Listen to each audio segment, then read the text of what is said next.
পরন্তর প্রকাশ করার কথা আল্লাহ সুবহানাহু ওয়া তাআলা পবিত্র কোরআনে বলেন, আল্লাহু আকবার, আল্লাহু আকবার, লা ইলাহা ইল্লাল্লাহ, আল্লাহু আকবার, আল্লাহু আকবার, ওয়ালিল্লাহিল হামদ। সম্মানিত মুসল্লিন, দীর্ঘ একটি মাস আমরা সিয়াম সাধনা করেছি। আল্লাহ সুবহানাহু ওয়া তাআলার নির্দেশ আমরা পালন করেছি। রমাদান মাসে আমরা সিয়াম পালন করার পাশাপাশি কোরআন তিলাওয়াত করেছি, বিভিন্ন নফল আমল আমরা করেছি, দান সাদাকা করেছি, দোয়া করেছি, তাওবা ইস্তেগফার সবগুলো আমরা করেছি। আল্লাহর কাছে দোয়া করি আল্লাহ রাব্বুল আলামিন আমাদের প্রত্যেকের নেক আমলগুলোকে আল্লাহ কবুল করুন। তাকাব্বালাল্লাহু মিন্না ওয়া মিনকুমুল আমালুস সালিহ। সম্মানিত মুসল্লিন, রমাদান মাস চলে গেছে ঠিক, কিন্তু রমাদানের মূল যে শিক্ষা, সেই শিক্ষাটুকু আমাদের বাস্তব জীবনে কাজে লাগিয়ে আমাদের বাকি পুরোটা জীবন পরিচালনা করতে হবে। এটাই হচ্ছে রমাদানের দাবি। রমাদান চলে গেছে ঠিক, এই জন্য কি আমরা সালাত বাদ দিয়ে দিব? রমাদান যদি আমাদের জীবনকে পরিবর্তন না করে, রমাদানের আগে আমাদের লাইফস্টাইল যেভাবে ছিল, রমাদানের পরে যদি আমাদের লাইফস্টাইল চেঞ্জ না হয়, আমাদের জীবন যদি আল্লাহমুখী আমরা না করতে পারি, তাহলে রমাদান থেকে যে সিয়াম সাধনা করলাম, রমাদানের যে শিক্ষা, সেই শিক্ষা আমাদের জীবনে অর্জন হবে না। সম্মানিত মুসল্লিন, একটি মাস আল্লাহ রাব্বুল আলামিন শয়তানকে বন্দী করে রাখছিলেন। আল্লাহ রাসূল সাল্লাল্লাহু আলাইহি ওয়াসাল্লাম হাদিসে বলেন, ইযা জাআ রমাদান ফুতিহাত আবওয়াবুল জান্নাহ ওয়া গুল্লিকাত আবওয়াবুন নার ওয়া সুফিদাতিশ শায়াতিন। যখন রমাদান মাস আসে, আল্লাহ রাব্বুল আলামিন জান্নাতের সব দরজা খুলে দেন, জাহান্নামের দরজা বন্ধ করেন, ওয়া সুফিদাতিশ শায়াতিন, এবং শয়তানকে বন্দী করে রাখেন। এর জন্য আমরা এই রমাদানের পুরোটা সময় অত্যন্ত সুন্দরভাবে আমরা ইবাদত করেছি। এখন শয়তানও মুক্তি পেয়ে গেছে। শয়তান চাইবে আমাদেরকে মিসগাইডেড করতে, কিন্তু আমরা আমাদের সর্বোচ্চ ইমানি শক্তি নিয়ে, যে শক্তি, যে লেসন আমরা রমাদান মাসে নিয়েছি, সেইটা নিয়ে সামনে এগিয়ে যেতে হবে ইনশাআল্লাহ। এই জন্য রমাদান মাস শেষ হয়ে গেলেও মুমিনের আমল কখনো বন্ধ হবে না। আল্লাহ সুবহানাহু ওয়া তাআলা পবিত্র কোরআনে বলছেন, ওয়া'বুদ রাব্বাকা হাত্তা ইয়াতিয়াকাল ইয়াকিন। আর তুমি তোমার রবের ইবাদত করো ইয়াকিন তথা মওত আসা পর্যন্ত। এই জন্য রমাদানের পরে আমাদেরকে সবচেয়ে বেশি গুরুত্ব দিতে হবে ফরজ সালাতের ব্যাপারে। দেখা যাচ্ছে আমরা রমাদান মাসে যেভাবে মসজিদে আসতাম, নিয়মিত নিজে আসতাম, নিজের পরিবারের সন্তানদেরকে নিয়ে আসতাম, কিন্তু রমাদানের পরে আমরা দেখেছি বারবার এই স্পিরিটটা আমাদের মধ্যে আর থাকে না। এই জন্য আপনাদের প্রতি বিনীত অনুরোধ থাকবে, রমাদানের পরে যেন আমরা, রমাদান তো শেষ হয়ে গেছে আজকে থেকে, রমাদানের সময় যেভাবে আমাদের ইবাদতের স্পিরিট ছিল, সেই স্পিরিটটা যেন আমাদের ডাউন না হয়, সেই স্পিরিটটা যেন আরো শক্তিশালী হয়, তাহলে আল্লাহ সুবহানাহু ওয়া তাআলার সাথে আমাদের সম্পর্কটা আরো সুন্দর হবে ইনশাআল্লাহ। সম্মানিত ভাইয়েরা, রমাদানের মূল শিক্ষা ছিল তাকওয়া। আল্লাহ সুবহানাহু ওয়া তাআলা ইরশাদ করেছেন, ইয়া আইয়ুহাল্লাযীনা আমানু কুতিবা আলাইকুমুস সিয়াম কামা কুতিবা আলাল্লাযীনা মিন ক্বাবলিকুম লাআল্লাকুম তাত্তাকুন। হে ঈমানদারগণ, রমাদানের সিয়াম তোমাদের উপর ফরজ করা হয়েছে যেভাবে ফরজ ছিল তোমাদের পূর্ববর্তীদের উপর, লাআল্লাকুম তাত্তাকুন, যাতে তোমরা পরহেজগারি অর্জন করতে পারো। পুরো একটা মাস আল্লাহকে ভয় করে আমরা যেই কাজগুলো হালাল ছিল, দিনের বেলায় খাওয়া আমাদের জন্য হালাল ছিল, পানাহার হালাল ছিল, এই বৈধ কাজগুলো আমরা পরিত্যাগ করেছি। অন্তরে বই ছিল, আল্লাহ তো দেখবেন। খাবার তো সুযোগ ছিল আমাদের সবার, ছিল না? এই দেশে আপনার রেস্টুরেন্টে গিয়ে খাইলে কেউ কিছু বলবে রমাদানে? বলবে না। কিন্তু আমরা খাওয়া ত্যাগ করেছি কেন? কারণ আমাদের বয়ে, আল্লাহর বই ছিল আমার অন্তরে।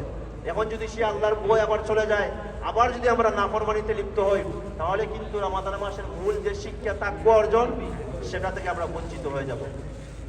আর তাকওয়া ভিত্তিক জীবন ছাড়া একজন মুমিন এই দুনিয়ায় সফল হবে না এবং আখিরাতেও সে জান্নাতে যেতে পারবে না।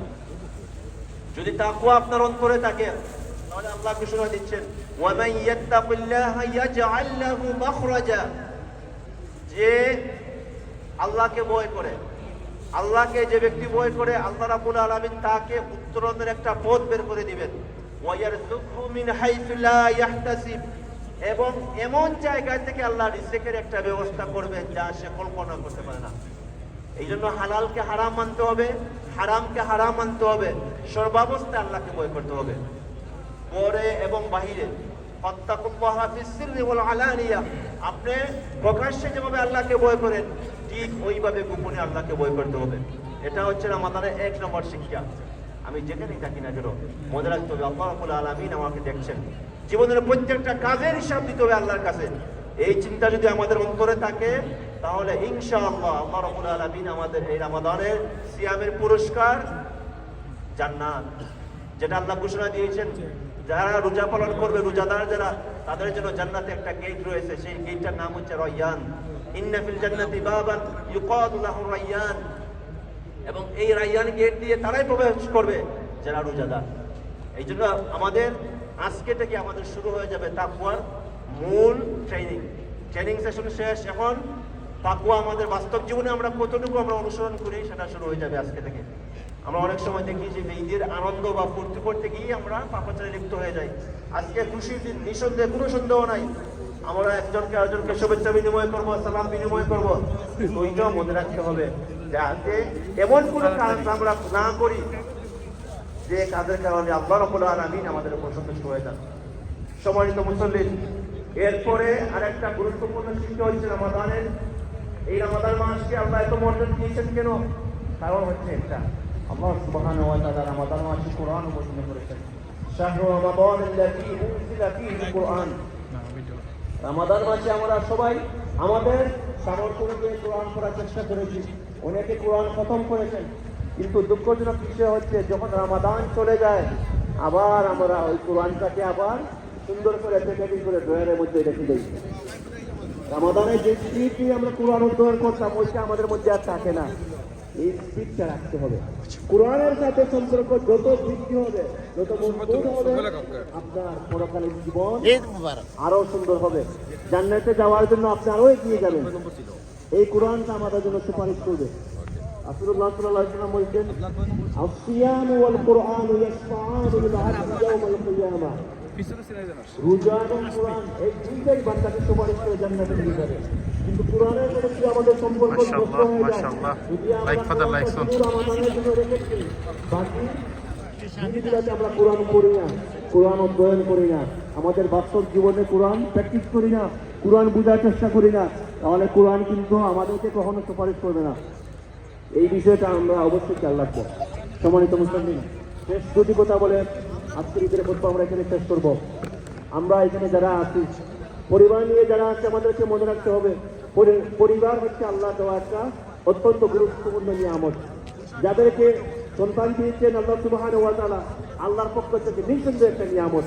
এই জন্য পরিবারকে সময় দিতে হবে, সন্তানদেরকে প্রাণ ওয়াইজ সময় দিতে হবে। মনে রাখতে হবে আপনার কারণে যদি সন্তান মিসগাইডেড হয়, যদি ইসলামের পথ থেকে বিচ্যুত হয়ে যায়, তাহলে আপনার ওই ছেলে কিন্তু কিয়ামতের দিন আল্লাহর কাছে মামলা দায়ের করবে। এই ছেলে আল্লাহর কাছে বলবে, আল্লাহ আল্লাহ আমার মা আমার বাবা তারা তো আমাকে জান্নাতের পথ দেখায় নাই, দিনের কথা তারা বলে নাই, কাজে আজকে আমি জাহান্নামে যাবো ঠিক আছে, কিন্তু আমার মা বাবাকে ছেড়ে যাবো না, তাদেরকে লাঠি মেরে জাহান্নামে দিয়ে তারপরে আমি যাবো। এই জন্য সম্মানিত ভাইরা, আমাদের বাচ্চাদের ব্যাপারে সচেতন হতে হবে। আপনারা জেনে খুশি হবেন, আপনাদের বাচ্চারা কেন্দ্রীয় যাবে মসজিদ, আপনাদের এই মসজিদে প্রতি বছর এবছরে বাচ্চারা সেখানে তারা নামাজ পড়িয়েছে আলহামদুলিল্লাহ, এবং 200 অধিক স্টুডেন্ট সেখানে পড়াশোনা করছে, হিলস বিভাগও আছে। আপনারা মসজিদে আপনাদের সন্তানকে দিবেন, দিন শিকার ব্যাপারে কখনো অবহেলা করবেন না। যদি এই বয়সে তাদেরকে ছেলেদের দিন শিখানা দিন না শিখান, তাহলে কিন্তু একটা সময় আসবে যখন তাদেরকে আর বোঝ করে আর থাকবে, বোঝ করে আর দিন শিখাতে পারবেন না। এখন তাদের মাইন্ডটা ফোকাস আছে, এই বয়সে তাদেরকে দিন শিক্ষা দিতে হবে। যেহেতু তাদের সম্মানিত ভাইয়েরা, বিশেষ করে যুবক ভাইয়েরা যারা আছেন, আমরা যারা এই দেশে আছি, দুইটা বিষয় আমাদেরকে মনে রাখতে হবে। আমরা এখানে যদিও আমরা এই বার্সেলোনা সেন্টারে হয়তো 15-20 হাজার বাংলাদেশে আছি, কিন্তু মনে রাখতে হবে আমরা একজন মুসলমান গোটা মুসলিম উম্মাহের প্রতিনিধিত্ব করি। এই জন্য আমরা এই দেশে এমন কোনো কাজ করবো না, এমন কোনো আচরণ করবো না যে আচরণের